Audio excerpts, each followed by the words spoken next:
Assalomu alaykum yurtdoshlar. Xudo xolasa bugungi obyektimiz tugallash arafasindamiz 4 yildagi. Yine birinchi etaj teplый pol radiator bo'ldi. Xudo xolasa inan zalimiz girganda rakovina tochkadan tashladik. Radiatorlar girganda ikki yerda. Bu yon tarafimiz kuxnimiz. 15 radiator tashladik. Bu yon tarafda ikki yerda moyka hisoblanib qo'yildi. Bu yon tarafda bir zal 15 tashladik. İkki yerda kollektorimiz tushdi. Zinaning ikki chetini. Zinaning cheti T.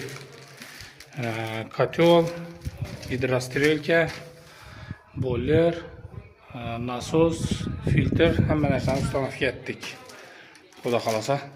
Bu yon tarafda banimiz. Banidan prellerga ishlarni aytib berdik. Avval ishlanganida qo'par tashlab hammadan qo'yib berdik. Vanna, unitaz, BD, rakovina, ikkinchi etajda tochkalarimiz ham chiqib, hammasi patolog deyildi, ikkinchi etajniki ishlangan.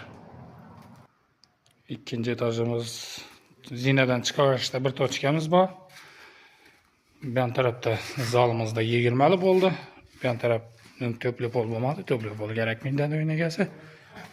Bu yon tarafda 20. Keyin bani to'pli pol bo'ldi. İkinci etaj sushilka hamma narsa qo'yildi xudo xolasa. Batareya 20.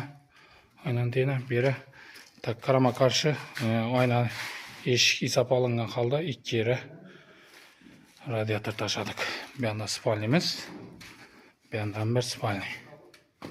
Yine 20 bo'ldi. Shunday xizmatlar bo'lsa aytaverasizlar. Xudo xolasa ekranda telefon nomerlarini qoldiramiz. Hammaning e'tiboringiz uchun rahmat.